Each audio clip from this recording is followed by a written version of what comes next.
সুপ্রিয় এসএসসি 2026 ব্যাচের সকল শিক্ষার্থীকে জানাই পার্থ স্টাডি ইউটিউব চ্যানেল পক্ষ থেকে আন্তরিক শুভেচ্ছা। এই পর্যায়ে আমি তোমাদের মাঝে একটি গুরুত্বপূর্ণ ভিডিও নিয়ে উপস্থিত হয়েছি। আজকের ভিডিওর টপিক হচ্ছে যে তোমাদের আগামী 21 তারিখে যে এসএসসি পরীক্ষা অনুষ্ঠিত হতে চলেছে, সেখানে তুমি আসলে তোমার বোর্ড খাতার কাভার পেজে যে প্রয়োজনীয় নির্দেশনা সেগুলো পূরণ করবে কিভাবে, সেটা আমরা আলোচনা করব। তো দেখো, এখানে লেখা থাকবে যে মাধ্যমিক বা উচ্চ মাধ্যমিক শিক্ষা বোর্ড। এটা লেখার পরে তোমার নিচে লেখা থাকবে যে এসএসসি, এইচএসসি এইভাবে পরীক্ষা লেখা থাকবে। তো তুমি এসএসসি পরীক্ষাতে এখানে একটা টিক চিহ্ন দিয়ে নাও। নিয়ে এবার দেখো এখানে 20 লেখা থাকবে। তুমি কত সালের পরীক্ষাতে? 2026। এখানে 26 লিখে দেবে সুন্দর করে। এবার এই অংশে এখানে পরীক্ষা লেখা থাকবে, এসএসসি, এইচএসসি এভাবে লেখা থাকবে। তো তুমি এসএসসি পরীক্ষা দিতে যাচ্ছ পরীক্ষার্থী, সেই জন্য এসএসসির বৃত্তটা ভরাট করো, সুন্দর করে বৃত্ত ভরাট করো। দেন তারপরে কি বলতেছে দেখো, রোল নম্বর ঘরে তোমার অ্যাডমিট কার্ড দেখে যে রোল আছে সেখানে এই যে এখানে নমুনা যেভাবে দেখানো হয়েছে সেভাবে রোলটা আগে লিখে নেবে, যেন নির্ভুল হয়, ভুল লেখা যাবে না। তারপরে কি আছে দেখো, আমি এখানে যেরকম 3 লিখছি, 3 তাহলে এই লাইনে কোথায় 3 আছে? এই যে এখানে 3, এই 3-এর বৃত্তটা সুন্দর করে আমরা পূরণ করে দেব।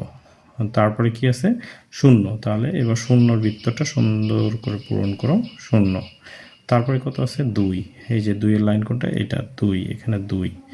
তারপরে হচ্ছে দেখো 2-এর পরে কত আছে? 6, এই যে সোজা চলে আসো, 6, এই 6 সুন্দর করে বৃত্ত ভরাট করো। তারপরে 2, আবার 2, এই যে বৃত্ত ভরাট করছি 2-এর পরে কত আছে? 2-এর পরে 8, এই যে 8 বৃত্ত পূরণ করে দাও। তাহলে আমাদের রোল পূরণ হয়ে গেল। রোল পূরণ করার পর সুন্দর করে আবার নতুনভাবে চেক করে নাও। তারপরে কি বলতেছে যে রেজিস্ট্রেশন নম্বর এইভাবে আমরা যেভাবে লিখে দেখাইছি এভাবে সুন্দর করে লিখে দিবে। লিখে এবার বৃত্তগুলো পূরণ করে দাও। তাহলে প্রথমে কত? 1, এই যে 1 পূরণ করে দিলাম। 1-এর পরে কত আছে আমাদের?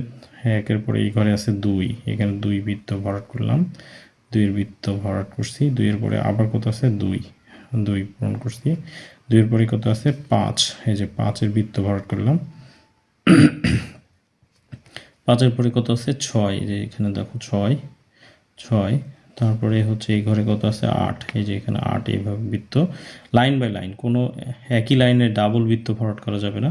তারপরে কত? 3, ডাবল বৃত্ত ভরাট করলে খাতাটা বাতিল হয়ে যাবে। তারপরে 5, এই যে 5 দেখে দেখে পূরণ করবে সুন্দর করে। তারপরে 2, এই যে 2 পূরণ করছি আমরা। 2-এর পরে কত আছে? 4, এই যে বৃত্ত ভরাট করলাম, বৃত্ত ভরাট করা হয়ে গেল। আমার রেজিস্ট্রেশনের ঘর পূরণ হয়ে গেছে। দেন এবার কি থাকবে? বিষয় কোড কত? মনে করো সাপোজ তুমি বাংলা পরীক্ষা দিচ্ছ, বাংলার বিষয় কোড 101 তুমি তোমার অ্যাডমিট কার্ডে সুন্দর করে লিখে দিয়ে আছে। যদি না বুঝতে পারো তাহলে কোশ্চিনের উপরে লিখে দিয়ে থাকবে বিষয় কোড, ওইটা দেখে দেখে লিখবে। তো আমরা 101 পূরণ করে দেবো। তাহলে 1, এই যে এখানে 1, তারপরে কত? 1-এর পরে কত? 0, এই যে এই লাইনে 0, তারপরে কত? আবার 1, এই হয়ে গেল 101। এবং উপরে সবসময় লিখতে হবে কিন্তু এখানে। তারপরে হচ্ছে অতিরিক্ত কয়টা পেজ ব্যবহার করছো সেইটা এখানে পূরণ করতে হবে। সাপোজ তুমি 5টা পেজ ব্যবহার করছো, তাহলে 0, 5 লিখে এই যে এখানে সাপোজ 5টা আমরা অতিরিক্ত পেজ নিছি, তাহলে 0, 5 লাস্টে এখানে পূরণ করে দেবে। সম্পূর্ণ যখন অতিরিক্ত নেওয়া হয়ে যাবে তখন পূরণ করে দেবো। দিয়ে তারপরে কি বলতেছে যে এখানে কক্ষ পর্যবেক্ষকের স্বাক্ষর, এখানে তোমার কোনো কাজ নাই, এগুলোতে তোমার কোনো কাজ নাই। এটা তোমার কোনো কাজ নেই এই অংশে। দেন তারপরে যদি বলি নিচের যে পার্টটা, এই যে এই পর্যন্ত তোমার কাজ। তারপর নিচের যে পার্টটা, এইখানে যেন ভুলেও কলমের কালি ব্যবহার করবে না, মানে এখানে এক কথায় টাচই করবে না, তোমার এখানে কোনো কাজ নাই। তার নিচে যদি একটু যাই, এই নিচের অংশেও তোমার কোনো কাজ নাই, এগুলোতে তুমি টাচ করবে না।